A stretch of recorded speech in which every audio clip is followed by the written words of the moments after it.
আচ্ছা, আমরা এই পর্যন্ত দেখলাম। এখন এরপরে যদি যাই, থিওরেমস 11 যে 500 এগুলো আমরা পড়াইছি,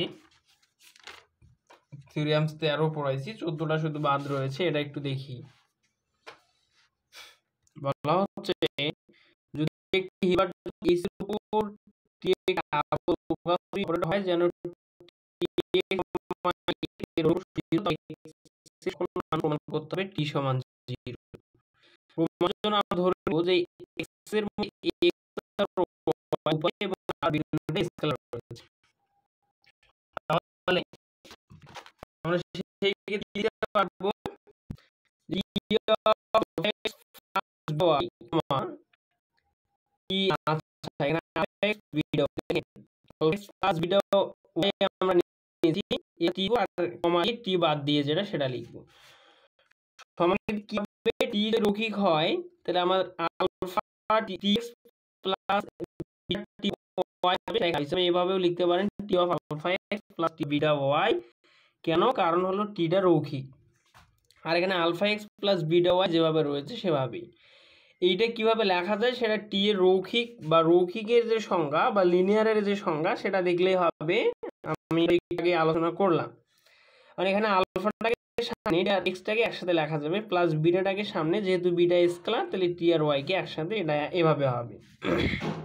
এখন আলফা টি এক্স কমা এই যে alpha x plus beta y, এইটা কি আলফা টি x plus beta t y এর সাথে গুণ আকারে আছে। গুণ করে দেন আলফা টি এক্স, গুণ বলতে কমা দিয়ে লিখতে হবে alpha x plus beta Y.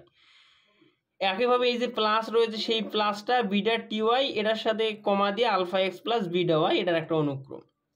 কারণ আলফা স্কেলার যেহেতু আলফাটাকে আমরা অনুক্রমের বাইরে লিখব, আর এখানে T x comma alpha x plus beta y plus এখানে বিটাটাকে বাইরে লিখবো, যা আছে তাই হবে। এখন দেখেন আলফা থাকলো, এই যে এখানে আলফা এক্স প্লাস বিটা ওয়াইটাকে সামনে টি এক্সটাকে পরে লিখলে বার হয়ে যাবে। একইভাবে এখানেও alpha x plus beta y সামনে টি ওয়াইটাকে পরে লিখলে বার হয়ে যাবে। এই পর্যন্ত বুঝছেন কিনা দেখেন।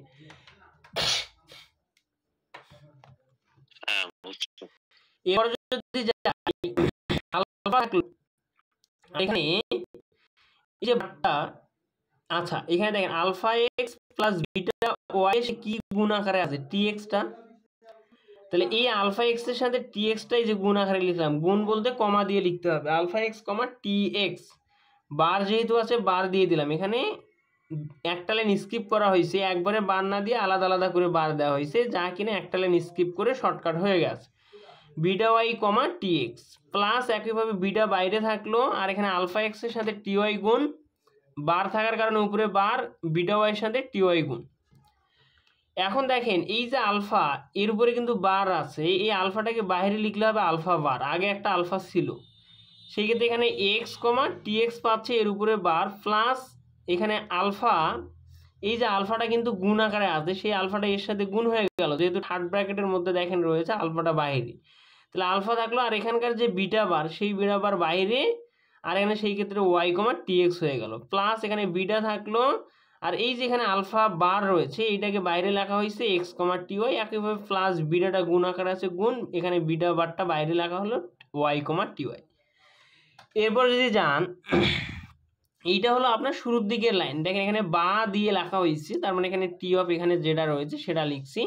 সমানের দিক আলফা, আলফা বার মানে হলো আলফা এর মডুলাসের উপর স্কোয়ার, সূত্রটা হলো জেড এর মডুলাসের উপর স্কোয়ার সমান জেড, জেড বার সেটা, তাহলে এখানে আলফা এর মডুলাসের উপর স্কোয়ার আমরা লিখতে পারি। আর এখানে টি এক্সটাকে সামনে এক্সটাকে পরে লিখলে বারটা উড়ে যাবে, ঠিক আছে, টি এক্স কমা এক্স প্লাস এখানে আলফা বিটা বার, টি এক্সটাকে সামনে ওয়াইটাকে পরে, কারণ বারটা উঠে গেল। একইভাবে এখানে আলফা বার বিটা টি ওয়াইটাকে সামনে এক্সটাকে পরে, এরপরে প্লাস বিটা বিটা বার টি ওয়াইটাকে সামনে ওয়াইটাকে পরে, এজন্য বারটা উঠে যাবে। আর এখানে বিটা বিটা বার এটাকে কি লেখা যাবে, ওই এই সূত্র অনুযায়ী বিটা এর মডুলাসের উপর স্কয়ার, এটাকে দেব ইকুয়েশন নাম্বার 1। এখন দেখেন 1 নং সমীকরণে আলফা সমান আই বসাবো আর বিটা সমান 1 বসাবো, বসালে কি হবে একটু যদি খেয়াল করেন, টি আলফার জায়গায় আই এক্স প্লাস বিটার জায়গায় 1 মানে 1 ইন্টু ওয়াই মানে ওয়াই হয়ে যাবে, কমা আলফার জায়গায় আই এক্স প্লাস বিটার জায়গায় 1 বসালে ওয়াই আমরা পাবো, সমান এই দিক আলফা এর জায়গায় 1 বসালে 1 এর মডুলাসের উপর স্কোয়ার মানে 1, তাহলে 1টা লেখার দরকার নাই, tx, x প্লাস হলো আলফার জায়গায় i, বিটা বারের মান হলো 1, 1 আর 1 এর বার সেম জিনিস, তাহলে এখানে কি হয়ে যাবে, 1টা লেখার দরকার নেই, শুধু i থাকবে। এখানে tx, y, এরপরে হলো আলফা বার, i বার সমান হলো -1, i বার সমান -1, তাহলে আলফা বারের জন্য আমরা এখানে প্লাসটা -i হয়ে গেল। আর এখানে বিটার মান তো 1, তাহলে 1 বসানোর দরকার নেই, ty, x, এরপরে প্লাস আছে প্লাস দেন, বিটার মান 1, 1 এর মডুলাসের উপর স্কোয়ার মানে 1 এ হয়ে যায়, ty, y আমরা পাচ্ছি।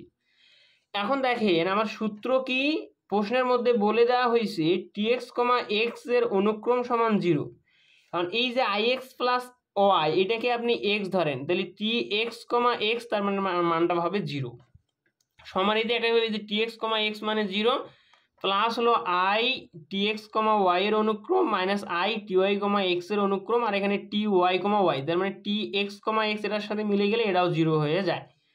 তাহলে আমরা পাচ্ছি এই যে এখানকার দেখেন উভয় দিকের i দ্বারা যদি ভাগ করে দেন, 0 ভাগ i, এখানে i ভাগ i, এখানে i ভাগ i, তাহলে কি হয়ে যাচ্ছে, i গুলো কিন্তু আউট হয়ে যাচ্ছে।